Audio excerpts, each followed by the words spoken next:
The Logan Temple is one of the sweetest places on earth. There isn't a place anywhere in the world like our lovely Logan Temple, and I'm sure the Lord loves his temples and the people who worship therein. It's interesting that we started building Logan Temple without any plan or any design. There had been early prophecies that a temple would stand in Logan on the bench, as it has always been known. When the time came to build our temple, Brigham Young and 8 of the apostles came to Logan for a big meeting. Brigham put his heel down on the southeast corner, walked 171 feet west, 95 feet north, and back, said, "That is the size of your building." He had the brethren dig holes where the towers are today so he could see the formation of the ground. They dug about 10 feet through a solid cemented gravel formation. It's very difficult digging on Temple Hill. When Brigham looked at it, he said, "That's far enough. It's like that, clear to the bottom." And many years later, as we surveyed the hill, it is 1,000 feet to bedrock and nothing but this solid cemented gravel formation all the way, just like Brigham said. He had the men dig a trench 2 feet deep and 7 feet wide. Our mighty building rests on only a 2-foot foundation. The outside walls are 7 feet thick at the bottom, tapering into 3 feet at the top. The architect isn't appointed to design the building until after the ground is dedicated. Truman O. Angell is the architect of the building, and his plans are dated March, April, and June of 1878. We started building in May, a whole year earlier than his plans. The walls were up 30 feet before the architect told them how to build and what to do. It's interesting that we started building without even owning the property. We had the building up 40 feet before Franklin D. Richards, who was one of the Quorum of 12 and a member of the building committee, suggested to the brethren that if we're going to build our mighty building there, maybe we ought to own the property. And the church sent him to arrange it.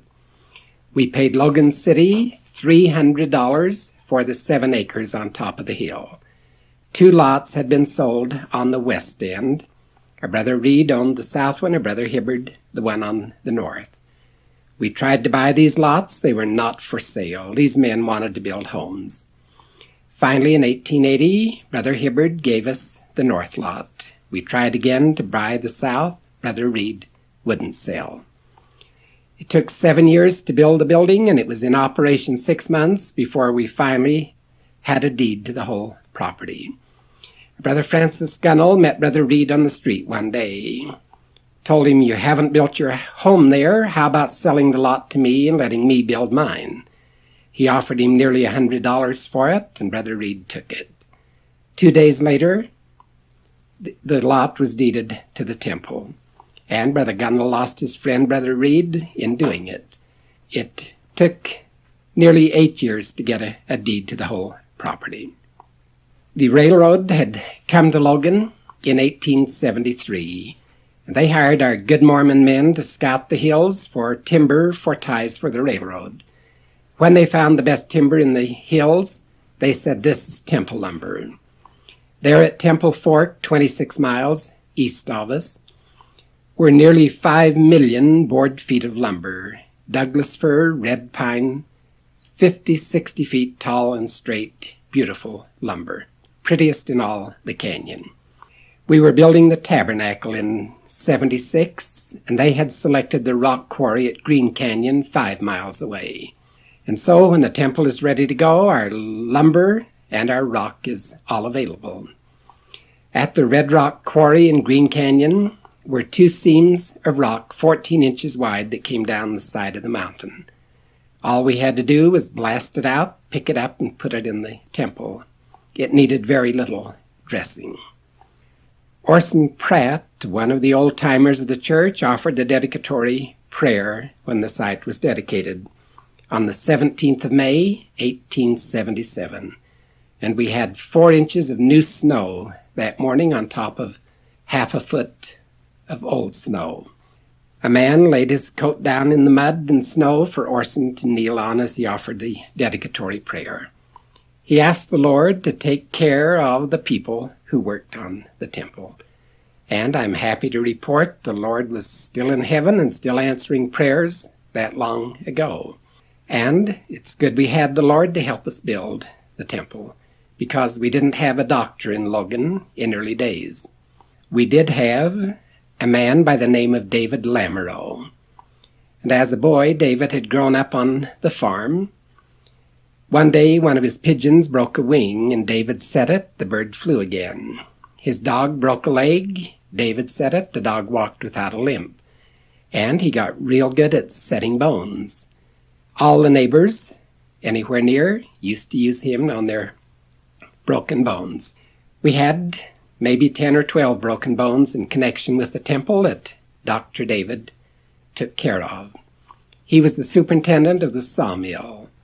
And the winter of '79 was a real bad one. Up at the sawmill, they had 10 feet of snow in 10 days. And that big snowfall hit the Bear Lake area. And at Bloomington, it caved in the home of a brother and sister George Serine. The whole house fell on her, dislocated her hip, broke her ribs, mashed her real badly. It was 6 weeks before they could get out of the valley to get a doctor, and when they did, Dr. Lamoureux wouldn't go. He said a hip that's been out of joint 6 weeks cannot be set. No use even trying. Brother Ezra T. Benson was there, laid his hand on his shoulder and said, "Go try it. The Lord will bless you." He went over the hill in his sleigh, and a runner hit a rock, hit his head against the side of the box, and he saw stars. In the middle of the stars was a brace that he had never dreamed of or thought of. He went straight to the shop, built his brace, put it on Sister Serine. She fully recovered, lived many years after that, walked without a limp, and he put her all back together. He was just getting back to the sawmill when a big tree hit another tree, fell crooked, pinned 3 men to the ground. One of them had a compound fracture of his left leg that was real bad. Our history says the doctor had just invented a new brace, which he put on the man, and shortly he was back to work. And he set every broken bone in connection with the temple. Only one little trouble he had. A man walked out from the scaffolding at the temple one day as somebody kicked an axe off a 50-foot ledge. Came down, cut the man's nose straight off, skinned his tummy into the ground. The nose wasn't the bone the doctor could put his brace on, but he did sew it back on, and the man had a nose that worked, but it headed over to Jones instead of straight ahead. It's good we had Dr. David Lamoureux and the Lord to help us build. The next time you walk past the temple, look at the 2 gold balls on top of the towers. Our east temple is 170 feet high, the west one 165 feet high. Brother Thomas Lowe from Franklin was assigned to make the balls. They were to be made of wood and 36 inches in diameter. Brother Lowe glued his boards together with a chisel and a hammer and a little lathe that he developed that wasn't much use to him, shaped the big ball. He got it down to 38 inches, and he was running into the ends of the lumber where it was real difficult to chisel off. He called the architect and told him his problem. He said, "It's going to be up there 165 feet. Nobody will know how big it is. May I leave it 38 inches? Brother Angel said, "We build according to plans and specifications. The ball has to be 36 inches. So Brother Lowe tried it again. It wasn't going to work, so he played around for a half hour. When nobody was looking, picked the ball up and set it in place on the west tower. He came down, found the architect, and told him, "I finally finished my job. How does it look now?" And Brother Angel said, "Perfect. Always pays to build like the architect says." And Brother Lowe couldn't keep a straight face knowing that it wasn't. But he kept still about it. He didn't tell it for many years after. Shortly before he died, he confessed the ball was not properly made. But when he made the east ball, he cut his planks 2 inches shorter, and the ball shaped to 36 inches. The next time you go by, see if you can tell which is the big ball, which is the little. My eye doesn't tell me. The ball sets down over a peg to hold it solid in place. And Brother Lowe had the ball in his arms, reached up over to set it over the peg, and his foot slipped. He came off the top of that 170-foot tower. Luckily, he caught by his fingertips as he went down, dangling in midair, hanging by his fingertips. He screamed bloody murder and prayed mightily, and took the men at least 20 minutes to get ladders up to him to get him down. He was none the worse for wear, except his fingers were so stiff he didn't use them for a couple of days. But the Lord had spared his life.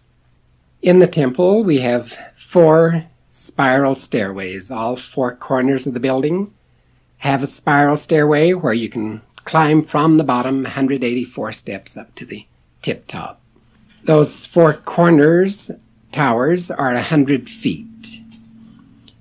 A Brother John Knowles and a Julius Smith were plastering in the northwest tower, plastering the ceiling of the 100-foot tower.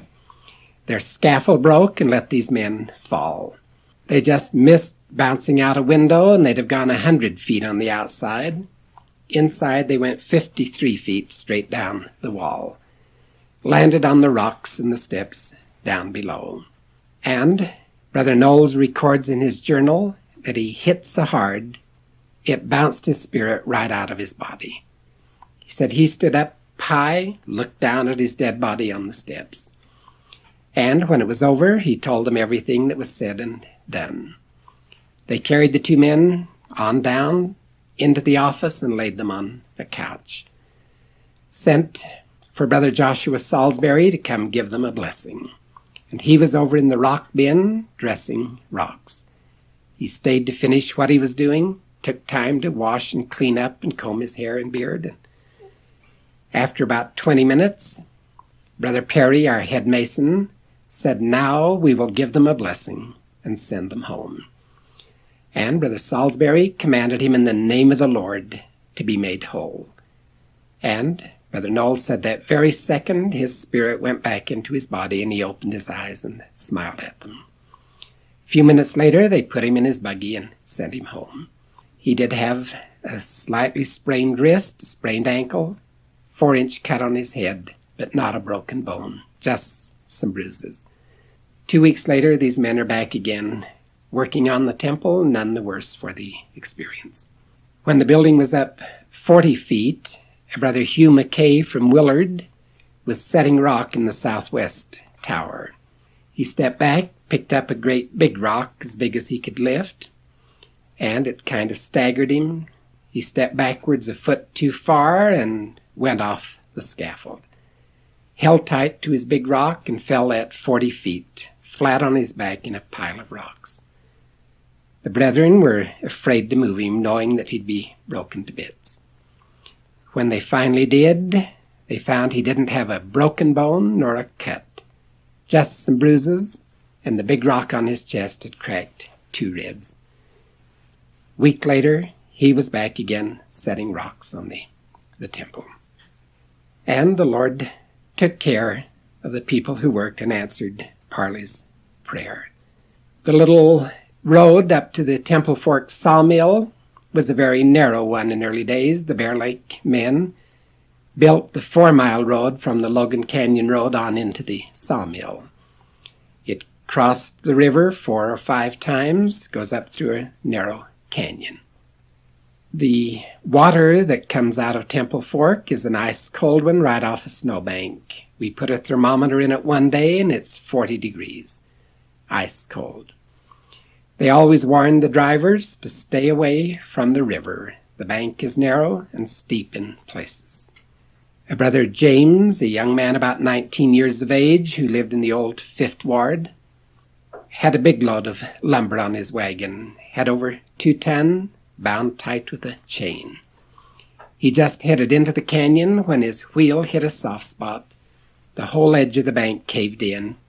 That dropped his wagon wheel, and his whole wagon flipped upside down on top of him, with Brother James on the bottom of the river, 2 ton of lumber in his wagon on top of him. The brethren at the mill saw the accident. It took them a half hour to break the binding, pull the lumber off. They laid him out on the bank and put a blanket over him, told one of the boys to get on a horse and come down and tell his family what had happened to him. Before the boy could get the bridle on, the blanket began to move, and Brother James sat up. He'd been under water for 30 minutes, and evidently it had knocked his wind out as he went over. He hadn't breathed. He didn't have a drop of water on his lungs. Took him about an hour to thaw out. As soon as he got warmed up, he loaded his wagon up and brought it on to the temple and went on hauling. 3 or 4 months later, he was called on a mission to England. He'd never been to the ocean before, and his first day in the mission field, he went swimming. And while he was a good swimmer, he went out too far. The undertow caught him and took him out to sea. He was drowned on his first day in the mission field. But on his temple mission, the Lord had preserved his life as Orson Pratt had asked to have done. Our temple dedication took place on a Saturday, the 17th of May, 1884, 7 years to the day we began building it. Brigham Young had died, and our temple is a prettier one because of Brigham Young. Brigham went to dedicate the St. George Temple in April of 77, and as he rode into town and looked at the temple, he shook his head and didn't like it. He said, "That tower has to come off. It won't do." They had built a short, fat, squat tower, not very pretty. And when he told the architect, he was told, "The building is finished. We dedicate it tomorrow. It's too late to change it." Brigham dedicated the building. 3 days later, as he left St. George, he stopped and looked at the tower, and again he said, "It has to go." And he came to Logan for our dedication of the grounds, and then died in August. He hadn't been dead but 2 or 3 months, just in time to settle things in heaven, when he arranged for an electrical storm that hit St. George. Lightning struck that tower, burned it off right to the square, without even charring a board under it. And as soon as Truman Angell knew what Brigham had done to St. George, he redesigned our towers. Ours were to have been 153 feet and 143 feet short towers. He put them up to 170, 165 feet, tall and stately and pretty like they are today. That morning of dedication, John Taylor, who had become president of the church, was standing at the pulpit in the big room upstairs. We had opened the 4 spiral stairways, and they all lead to a big assembly room on the 4th floor of the temple. 2,000 people were gathering for the dedication. President Taylor turned to Brother Card, our stake president, said, "Brother Card, the lady coming through that door should not be here. Will you take her out, please?" And Brother Card stopped to argue about it. He said she had to have a recommend. She had to present it at the door, and surely she's all right. And the president said, "I know not, but the Spirit tells me she is not worthy." So Brother Card followed the lady, asked to see her recommend, and she had a good recommend, properly signed, everything in order. But as he talked to her for a minute, he could tell she was not a Mormon. She didn't know the answers to his questions. He invited her out and asked how a non-Mormon got a recommend to the Mormon temple. She said her next-door neighbors were Jack Mormons. The bishop thought if he could get this couple into the temple, they'd come back to church and be active and be better saints. He had given them recommends to go to the dedication. The lady wanted to go, the man didn't care, and when he met his neighbor, he asked her how she would like to go, and she would. He said, "I'm not going to use my recommend. I'll sell it to you for $1. She had $1 and bought her recommend. And it almost worked until the Lord spotted her and sent her out. Isn't it interesting how a prophet could look at 2,000 people and pick out one of them and say, "You don't belong here"? he had the inspiration of the Lord. And as far as we know, people getting into the temple have had recommends. We had a fire in the temple December 4th, 1917. We called the fire department. And before they'd let the men in to fight the fire, they checked every recommend.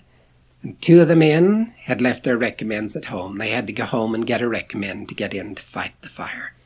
And it had a good start. Took them 5.5 hours to put it out. It did a lot of damage. Burned some of our beautiful murals and furnishings, furniture in the temple. People coming to the temple have recommends, and I hope they use them often. Many interesting people helped build our temple. Some of them were our Indian friends. After the Battle of Bear River and we had conquered the Indians, we put them on a reservation over at Washakie, over toward Malad. And during the construction, we had 15 or 20 Indians who worked on the temple all the time. One of those interesting men was Huni Babetsi. He was an elderly Indian, and they said a very spiritual one. He was always the first one to kneel down and pray, morning, noon, night, any hour of the day. If he was setting rock, and the rock wouldn't sit just right, he'd kneel down and ask the Lord to help him, and then get up and put it in place right. Every time. One day when the dinner bell rang, and we fed all the people who worked on the temple, we had the first welfare farm in the church in the valley, 100 acres, where we grew all the crops and animals to help feed the workmen on the temple. The dinner bell rang this day. The men had 5 minutes to get to dinner. The old Indian said, "I don't feel very good today. I think I'll stay and work and not eat." The men were back in 30 or 40 minutes. The Indian was nowhere in sight. He hadn't lifted a trowel or moved any of his implements.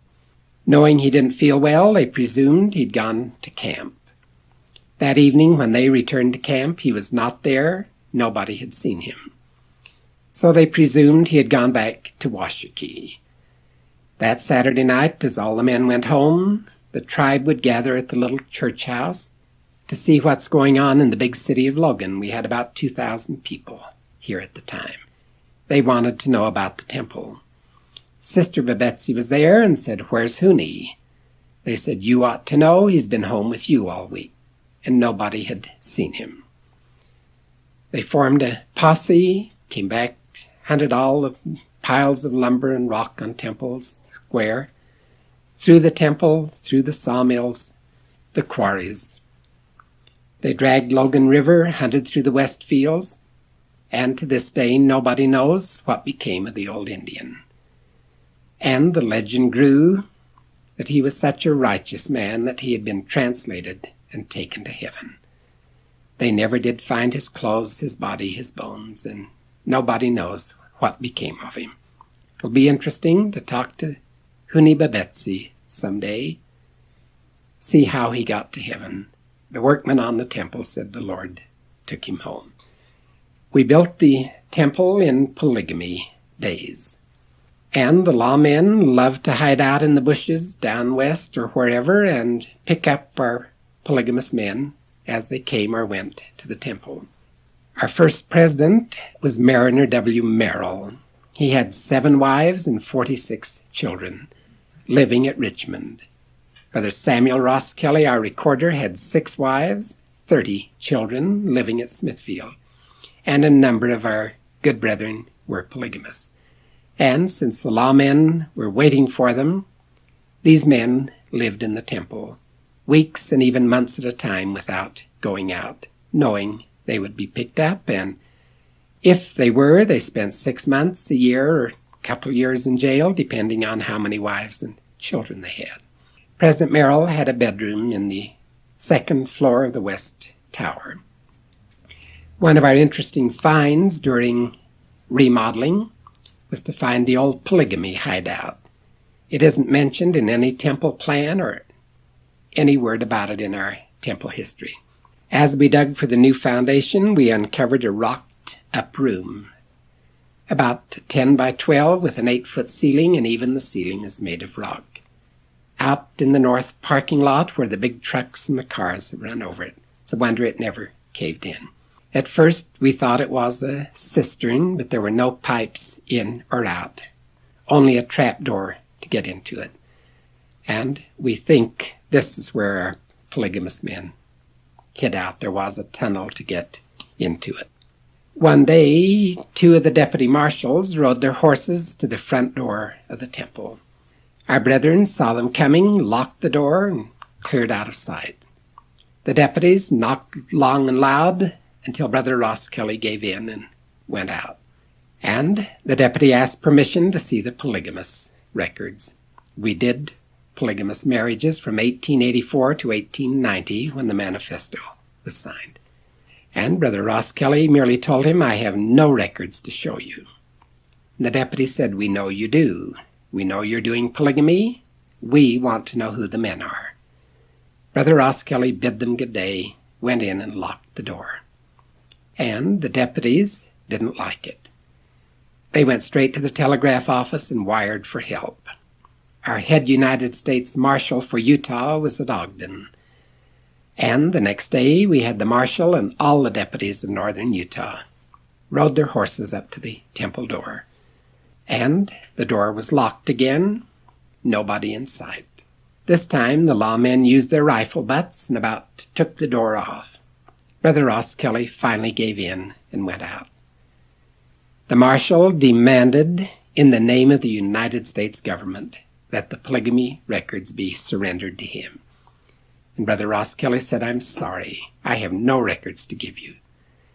The marshal said, "This is an order from the United States government. Either you comply with it or we will burn the temple down. We'll destroy your whole building, but what we get our hands on those records." Brother Ross Kelly told them goodbye, went inside and prayed for the next 8 hours. Without stopping, he said, asking the Lord to protect Logan Temple and its records and its people. That evening he went out, and they were always careful to go out under cover of darkness. He went out to visit one of his families. The next morning he was up early, well before daylight, put on his raggediest old clothes, an axe on his shoulder, an old cap on his head, corncob pipe in his mouth, and went down the middle of the road toward the temple, whistling a tune. And out of the corner of an eye he saw shadows, knew it would be the deputies after him. He had a match in his hand, hurriedly lighted his corncob pipe, said, "Good morning, gentlemen," went on up the road whistling a tune. And evidently they presumed he was a logger going to the canyon to cut wood. They were after the Mormons, and the Mormons don't smoke corncob pipes, and he got away with it.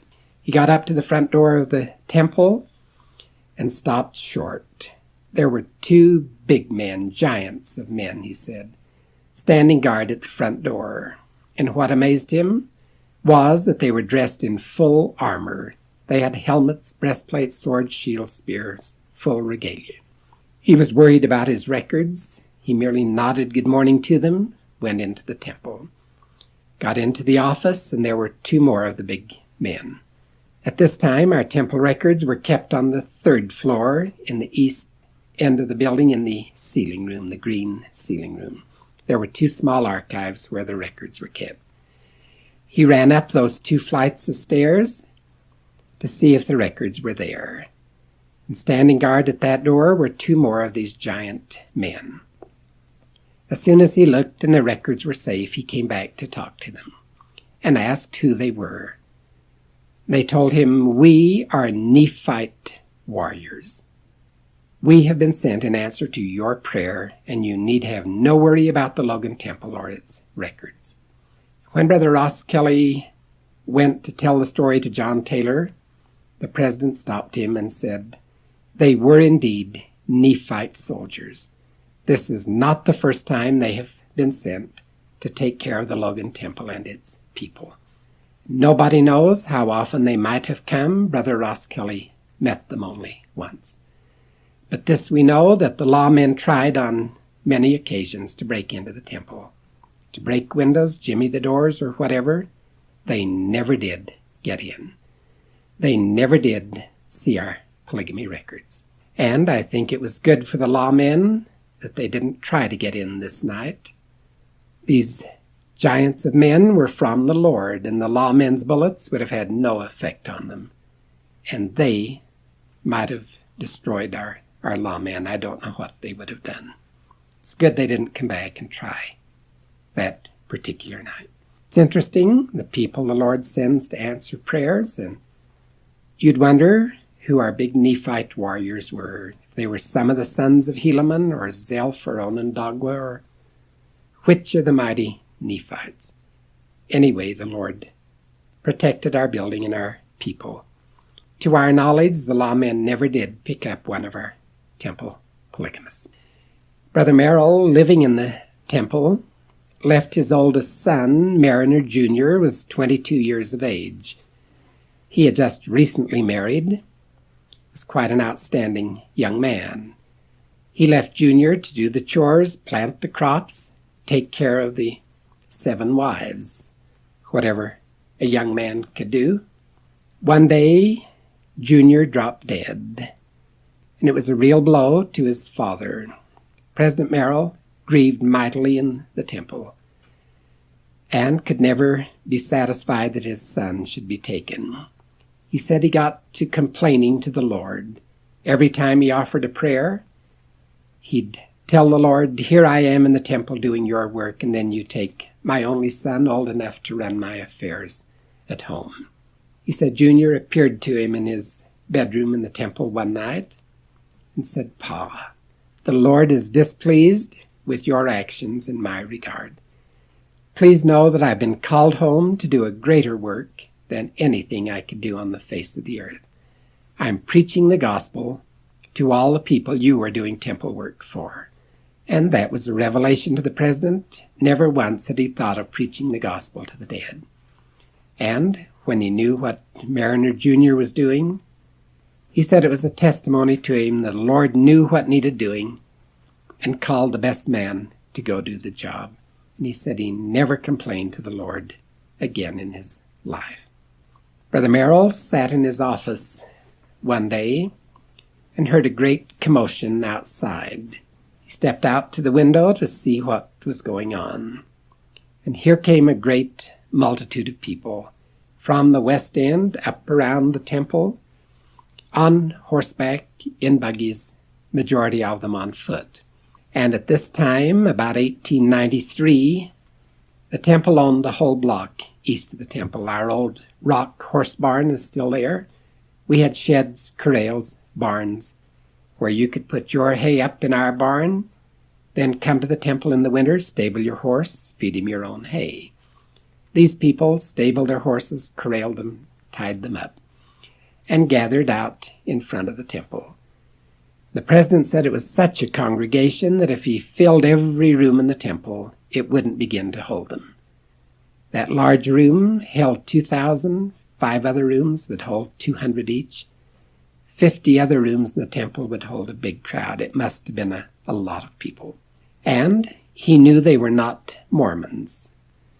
When you and I go to the temple, we carry our little suitcase and we head straight in. These people didn't have a suitcase.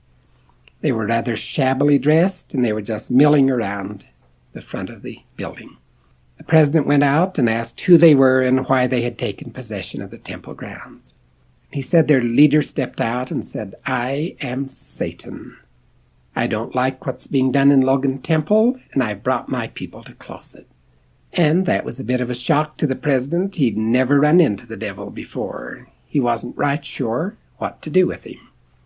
He finally told him, "This is the Lord's house.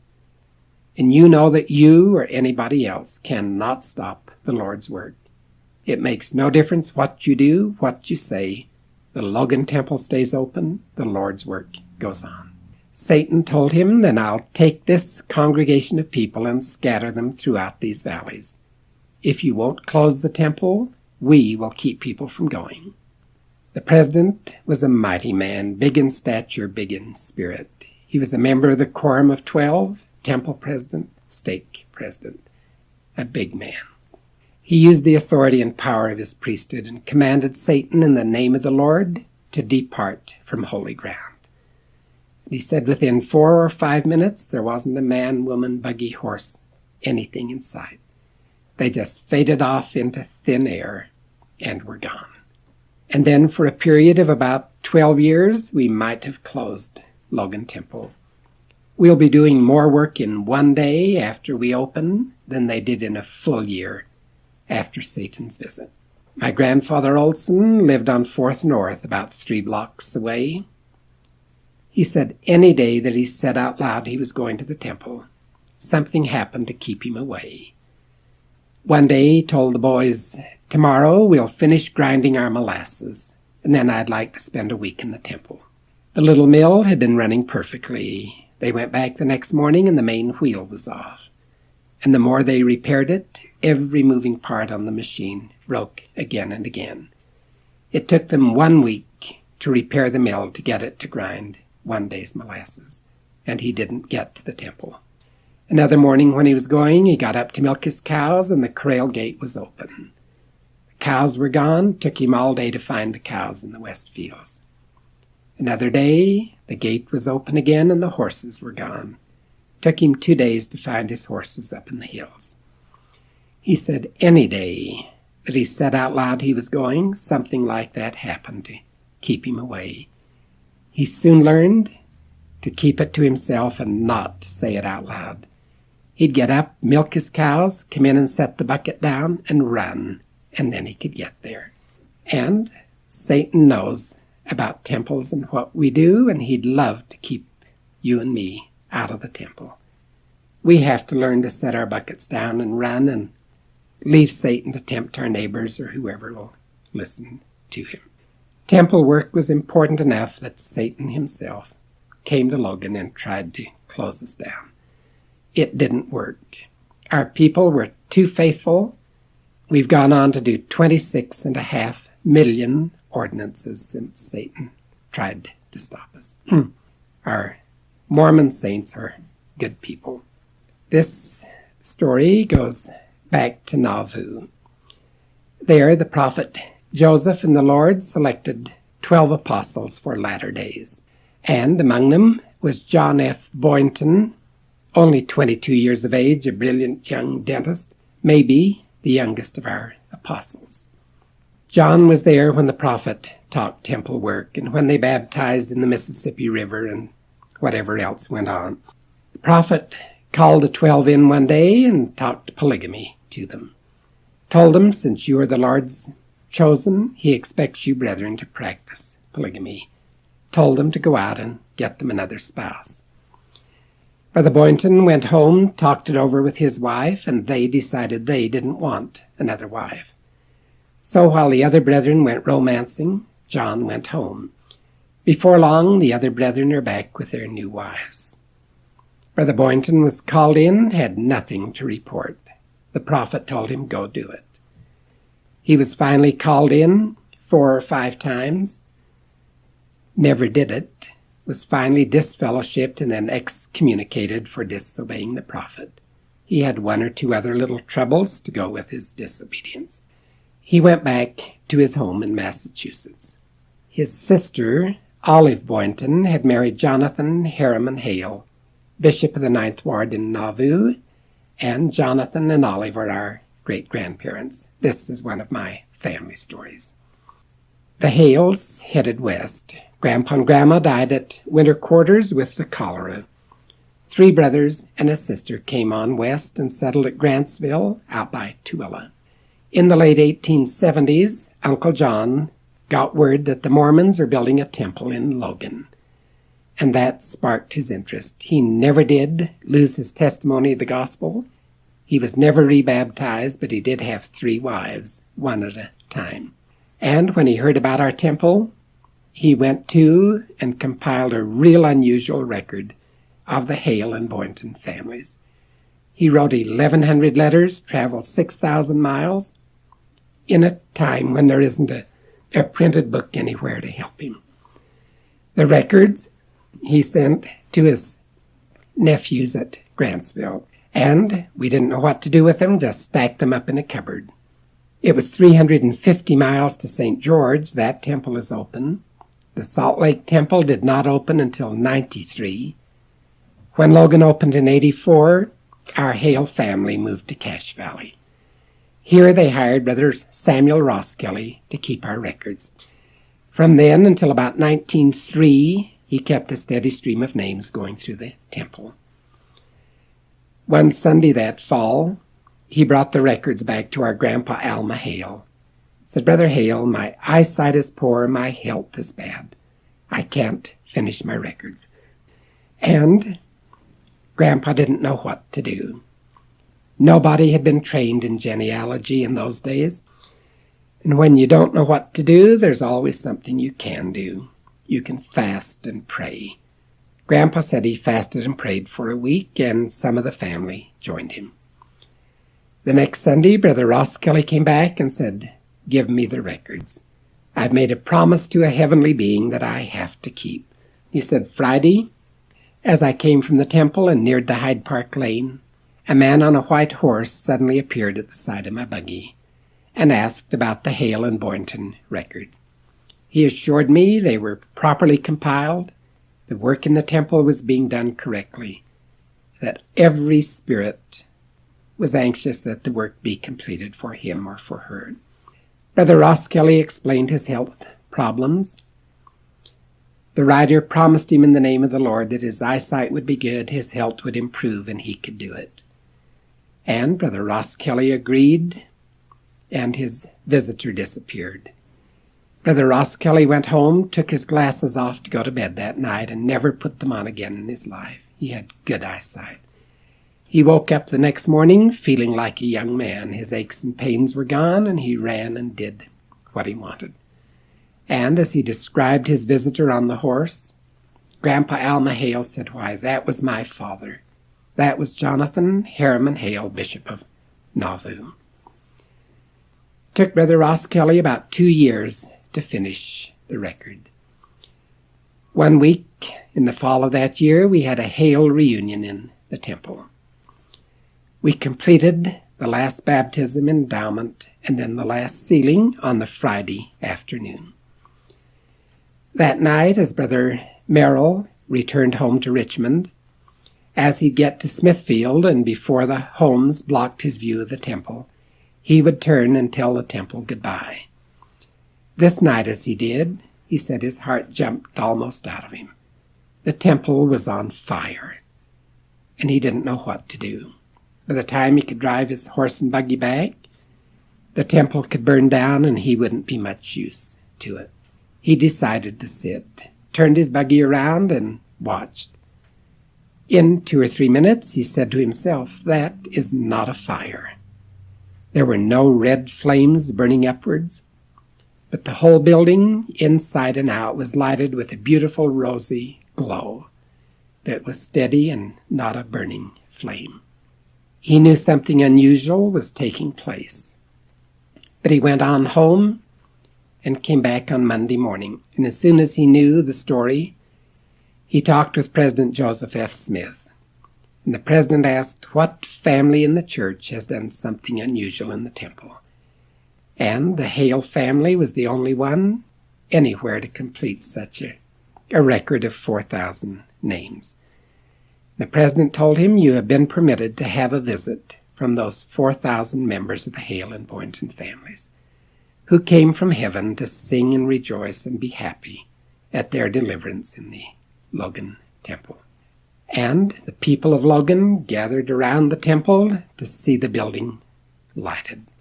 We didn't have electricity in the building until 10 years later. It was 1915 before we had electricity. Nothing but a coil oil lamp that would not light the building. And as the people marveled, they heard a heavenly choir sing in the big room upstairs. And for about 2 hours, the heavenly choir sang beautiful music. It happened again on the Saturday night, 2 nights in a row. The building was lighted, and the heavenly choir sang. There are quite a few people who have been privileged to hear the heavenly choirs sing in our temple. Some few spiritual people have been permitted to visit and meet the person they were doing temple work for. President John Taylor, that day of dedication, talking to 2,000 people, said, "If your eyes could behold as mine have today, you would have seen tens of thousands of spirits from the other world who have come to be with us today to sing and rejoice and be happy." He said, "Every spirit in heaven knows the value of a temple. Today they all know that Logan is being dedicated, and tens of thousands of them have come to be with us. The three most important visitors today are Jesus Christ himself, Joseph Smith, and Brigham Young. Many sweet and wonderful people have been to our lovely temple." Brother Melvin J. Ballard had a very special testimony and experience in our temple. He was sitting there as a witness for baptisms one day, and the witness doesn't have too much to do. They watch to see that your toe doesn't come up and your head does go down. And his mind got to wandering. He said he thanked the Lord for temples and what we were doing, but he wondered why we were doing it. Why do we do work for the dead? How do they know we're doing it? How does the message get from here to heaven? And his mind went on, he said. All at once a vision opened to him, and he saw a multitude of people in the east end of our font room.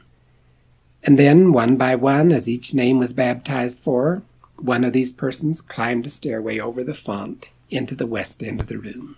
And Brother Ballard bore testimony all over the church that the work we do in the temples is accepted, that the person himself or herself is permitted to come and be here. And he said, "You never saw such happy people in all your life." We baptized 1,000 people that day. Every one of them was here. Brother Ballard witnessed their acceptance of the baptism, and they were happy people. Brother Ballard bore that testimony all over the church, along with his other vision of the Savior and other manifestations he had had. Brother Ballard's father was Henry Ballard, Bishop of our Logan 2nd Ward. Brother Ballard took a big part in building our Logan Temple. Dedication on Saturday, and on Sunday morning about 8 o'clock, he was writing recommends for members of his ward to go to the 10 o'clock dedication ceremony. His little daughter Ellen, 8 years of age, came running into the house with a newspaper to give to her father. And Mama Ballard stopped her, said, "Leave it with me and I'll give it to Daddy as soon as he's through." And Ellen wouldn't. She said, "The men told me to give it to Daddy and nobody else." So Mama let her take it in. And as soon as Brother Ballard looked at his paper, he called Ellen. She described the two men who came walking down First North, and the old Ballard home is still there on 3rd West today. The men gave her the paper, told her what to do with it. Brother Ballard jumped on his horse. His neighbors joined him. They scoured the streets of Logan, trying to find the men. Nobody had seen a person answering Ellen's description. And as he looked at his paper, he found that it was the Newbury News, printed in Berkshire, England, on the 15th day of May, 1884, delivered in Logan 3 days later, on the 18th of May. The editor had gone to the old city cemetery, had copied the tombstone inscriptions. Here were 60 inscriptions with the names of people, their birth dates, death dates, and whatever sayings were on the tombstones.